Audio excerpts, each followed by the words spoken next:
اعوذ باللہ من الشیطان الرجیم بسم اللہ الرحمن الرحیم۔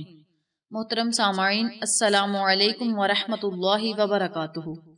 میں آپ کو اپنے چینل اقصیٰ اسلامک ایجوکیشن میں خوش آمدید کہتی ہوں اور دعا کرتی ہوں اللہ تعالیٰ آپ سب کو خوش رکھے، آباد رکھے اور آپ پر اپنی ہزار رحمتیں بارش کی طرح برسائے۔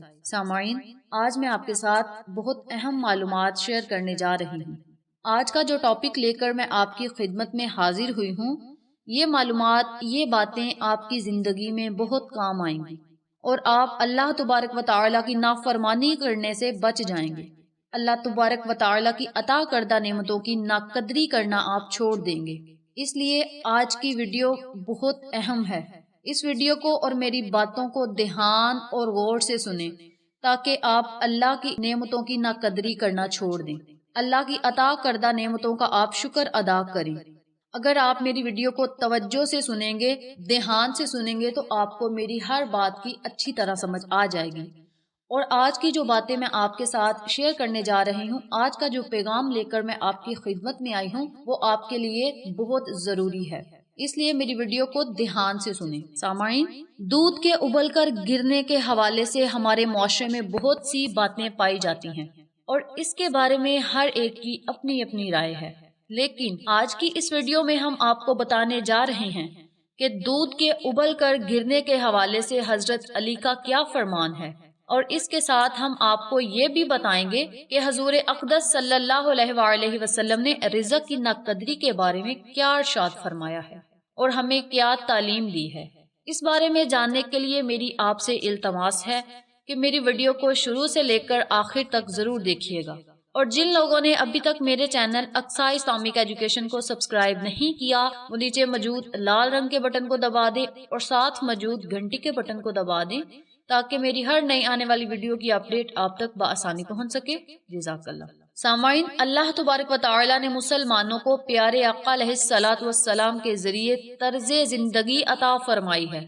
اس طرز زندگی میں مسلمانوں کے لیے دنیا اور آخرت کی بھلائیاں لکھی ہیں، لیکن افسوس سے یہ بات کہنی پڑ رہی ہے کہ پیارے آقا علیہ الصلوۃ والسلام کی بتائی ہوئی تعلیمات اور آقا علیہ الصلوۃ والسلام کی سنتوں کو چھوڑ کر لوگ غیروں کے طریقوں اور غیروں کے رستے پر چل پڑے ہیں، جو رستہ، جو طریقہ تمام لوگوں کے لیے گمراہی کا سبب بن سکتا ہے۔ سامعین، جس طرح آج کے اس دور میں رزق کی فراوانی ہوتی ہے، اسی طرح رزق کی ناقدری بھی بہت زیادہ ہوتی ہے۔ کھانے پینے کی اشیاء کے تعلق سے اس فراوانی اور باحات کے دور میں رزق کی ناقدری عام ہو گئی ہے۔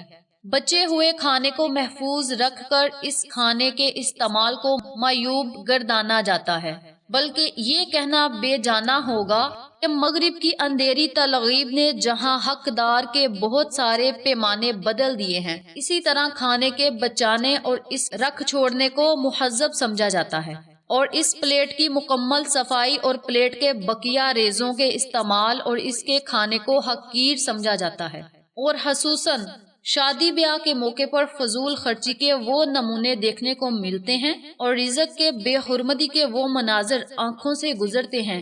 المان و حفیظ، آج کی شادی بیاہ اور دوسری تقاریب میں اسراف فضول خرچی کا ایک تومار ہوتا ہے۔ مختلف کھانوں کے عنوان ہیں۔ تقریب کے موقع سے رزق کی ناقدری کو بڑھاوا دیا جاتا ہے۔ اگر ہم یہ ارادہ کر لیں کہ ہم رزق کی قدر کریں گے تو کتنے غریب لوگوں کی بھوک مٹ سکتی ہے اور ان کے فاقوں کا مداوا ہو سکتا ہے، اور کتنے نانے شابینیاں کے محتاج اور سسکتے بلکتے اور فاقہ زرد گرانوں کی خوشیاں بحال ہو سکتی ہیں۔ سامعین، یاد رکھیں کہ آج جتنے لوگ بھی رزق کی تنگی کی وجہ سے پریشان ہیں، ان کے پیچھے ایک وجہ یہ بھی ہے کہ ہم رزق کی قدر نہیں کرتے۔ آئیے اس حوالے سے آپ کو حضرت علی رضی اللہ تعالیٰ عنہ کی ایک حقائق سناتی ہوں۔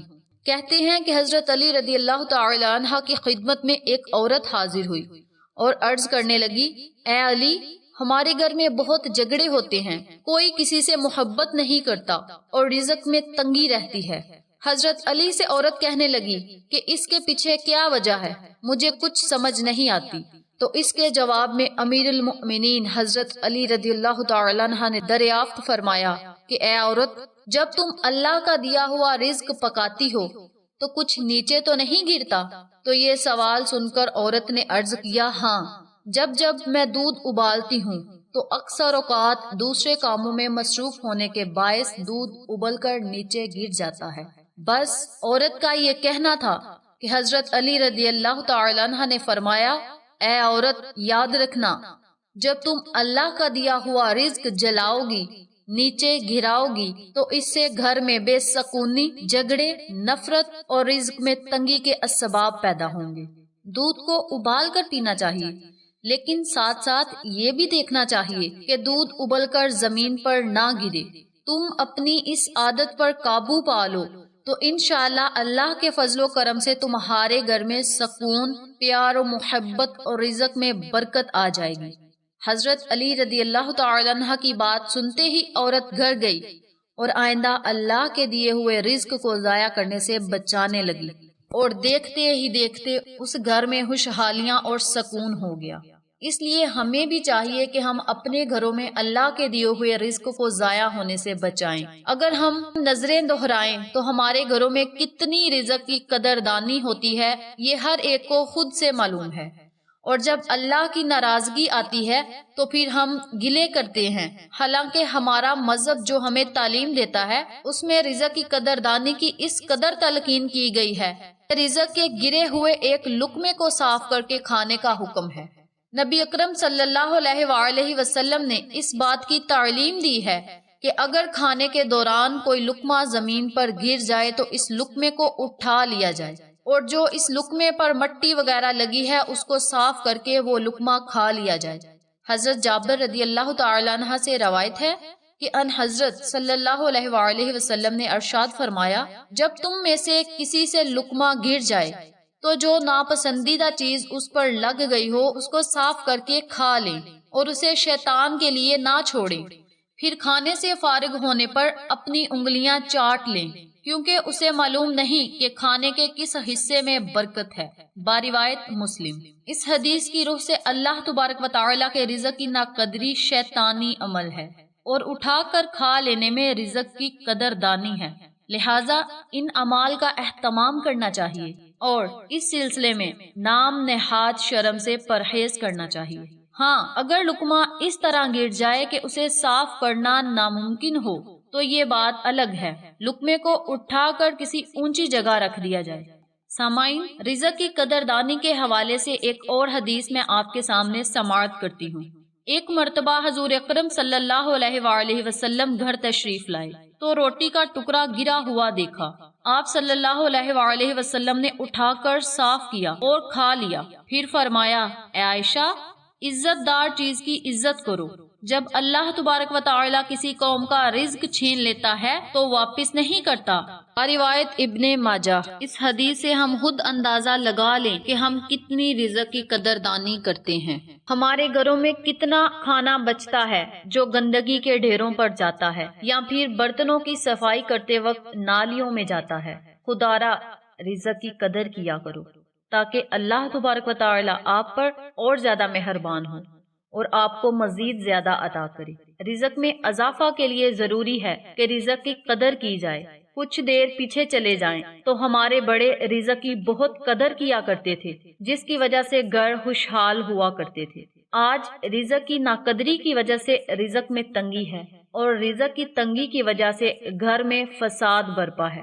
آج کل کے رزق میں بے برکتی ہی بے برکتی ہے، جو کہ پہلے زمانوں میں نہیں ہوا کرتی تھی۔ کھانے پینے کی اشیاء کی قدر کی جائے، وہ کھانا ہو یا دودھ ہو، کوئی بھی کھانے پینے کی اشیاء ہو، اس کی قدر کرنی چاہیے اور اسے ضائع ہونے سے بچانا چاہیے۔ آخر میں آپ کو ایک اور روایت سناتی چلوں کہ حضرت عائشہ صدیقہ رضی اللہ تعالی عنہا فرماتی تھی، آپ صلی اللہ علیہ وآلہ وسلم کھانے کے بعد برتن کو اس طرح صاف کرتے کہ میں تمام برتنوں میں سے آپ صلی اللہ علیہ وآلہ وسلم کا برتن پہچان لیا کرتی تھی کہ آپ صلی اللہ علیہ وآلہ وسلم نے کس برتن میں کھانا نوش فرمایا ہے، کیونکہ آپ صلی اللہ علیہ وآلہ وسلم اپنے کھانے کے برتن کو اس طرح صاف فرمایا کرتے تھے کہ برتن کو دوبارہ دھونے کی ضرورت ہی نہ رہتی۔ آئیں ہم بھی رزق کی قدر کیا کریں، کھانا برتنوں میں نہ چھوڑیں، آقا علیہ الصلوۃ والسلام کی سنتوں کو اپنائیں اور ان کے بتائے ہوئے احکامات پر عمل کریں۔ امید کرتی ہوں آپ کو میری ان تمام باتوں کی اچھی طرح سمجھ آ چکی ہوگی۔ اللہ سے دعا ہے اللہ ان تمام باتوں پر مجھے اور آپ تمام سامعین کو عمل کرنے کی توفیق دے۔ نبی پاک صلی اللہ علیہ وآلہ وسلم کی پیاری پیاری سنتوں پر عمل کرنے کی توفیق دے، آقا علیہ الصلوۃ والسلام کی دی ہوئی تعلیم پر عمل کرنے کی توفیق دے۔